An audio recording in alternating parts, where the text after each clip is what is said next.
Hi అండి అందరికీ welcome back to my channel. Today special recipe వచ్చేసి పూర్ణం బూరెలు.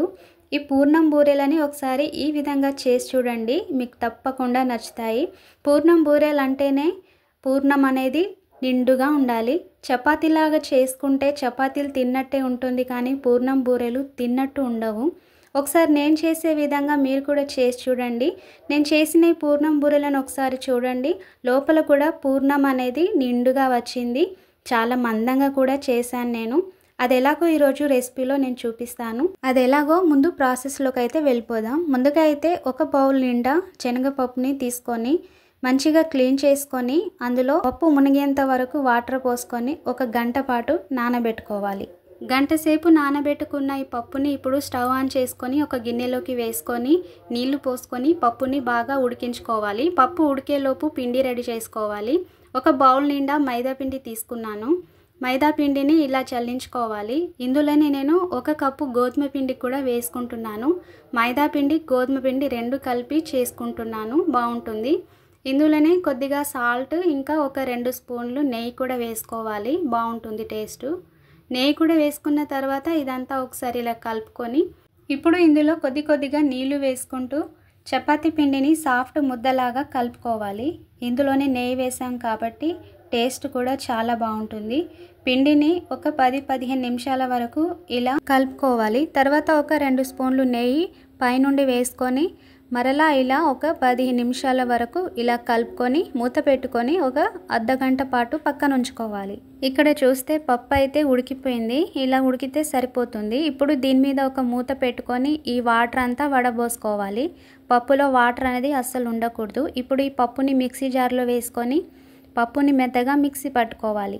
మళ్ళీ స్టవ్ ఆన్ చేసుకొని వేరే కడాయి పెట్టుకొని ఒక కప్పు శనగపప్పుకి 2 కప్పుల బెల్లం వేసుకుంటే కరెక్ట్గా సరిపోతుంది. ఈ బెల్లం అంతా ఇలా కరిగించుకున్న తర్వాత మిక్సీ పట్టుకున్న ఈ పప్పుని అందులో వేసుకొని ఇదంతా బాగా కలుపుకోవాలి. ఈ పప్పు మిశ్రమం చల్లారేంత వరకు పక్కన పెట్టుకోవాలి. గంట పాటు నానబెట్టుకున్న ఈ పిండి ముద్ద ఎలా ఉందో చూద్దాం. చూడండి, ఈ పిండి కూడా చాలా సాఫ్ట్గా ఉంది. ఒకసారి ఇలా కలుపుకున్న తర్వాత దీన్ని పక్కన పెట్టుకొని ఈ మిశ్రమాన్ని చిన్న లడ్డూలాగా చేసుకోవాలి. ఈ విధంగా లడ్డూలాగా చేసుకొని అన్నిటినీ ఒక ప్లేట్లోకి తీసుకోవాలి. ఈ పూర్ణం బూరెలని పూర్తిగా నెయ్యితో చేయొచ్చు, అలాగే ఆయిల్తో కూడా చేసుకోవచ్చు. నేను నెయ్యి ఆయిల్ 2 కలిపి చేస్తున్నాను. ఎందుకంటే పూర్తిగా నెయ్యి వేసి చేశాను అనుకోండి, మా పెద్ద అమ్మాయి అస్సలు తినదు. ఆమెకి నెయ్యి అంటే ఎక్కువగా ఇష్టం ఉండదు. అందుకే 2 కలిపి చేస్తున్నాను. ఇప్పుడైతే ఈ కవర్ని నేనైతే మంచిగా నీట్గా కడుక్కొని ఈ విధంగా పిండి ముద్దని దాని మీద పెట్టుకొని ఇలా చిన్న చపాతీలాగా చేసుకొని ఈ మిశ్రమాన్ని మధ్యలో వేసుకొని ఇలా మొత్తం క్లోజ్ చేసుకోవాలి. పిండి పూర్ణం అనేది బయటికి రాకుండా ఇలా చేసుకోవాలి. నేను ఎప్పుడు చేసినా ఈ పూర్ణం బూరెలని ఇలాగే చేస్తాను. మరి చపాతీలలాగా పల్చగా చేయను, ఈ విధంగా చేసుకుంటాను. ఇలా చేస్తేనే మా ఇంట్లో వాళ్ళు కూడా చాలా బాగా తింటారు.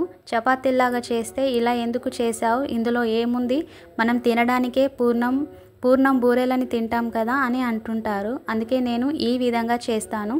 ఇదేం పెద్ద శ్రమ లేదు కదండి. కొద్దిగా చేతికి ఆయిల్ అప్లై చేసుకుంటూ ఇలా చేసుకొని ఇలా కాల్చుకోవడమే. ఇంకా పైనుండి నెయ్యి వేసుకుంటూ ఇలా కాల్చుకుంటే పూర్ణం బూరెలు రెడీ అయిపోతాయి. నేను మందంగా చేశానని చెప్పాను కదా, ఈ విధంగా చేసుకుంటే లోపల పూర్ణం అనేది నిండుగా ఉంటుంది, ఇంకా చాలా బాగుంటుంది. తినడానికైనా సూపర్గా ఉంటాయి ఇవి. ఈ పూర్ణం బూరెలని ఇలా చేసుకోవచ్చు, ఇలాగే చేస్తూ ఆయిల్లో డీప్ ఫ్రై కూడా చేసుకోవచ్చు. అలా కూడా చాలా బాగుంటాయి. ఇవి ఎలా చేసినా వీటి టేస్ట్ అయితే మారిపోదు. మీరు కూడా ఇలా ఒకసారి తప్పకుండా ట్రై చేయండి. రెసిపీ కనుక మీకు నచ్చితే మీరు కూడా ట్రై చేయండి. ఎలా వచ్చిందో కామెంట్ చేయండి. మరెన్నో వీడియోస్ కోసం నా ఛానల్ని సబ్స్క్రైబ్ చేసుకోండి. Thank you for watching. Bye.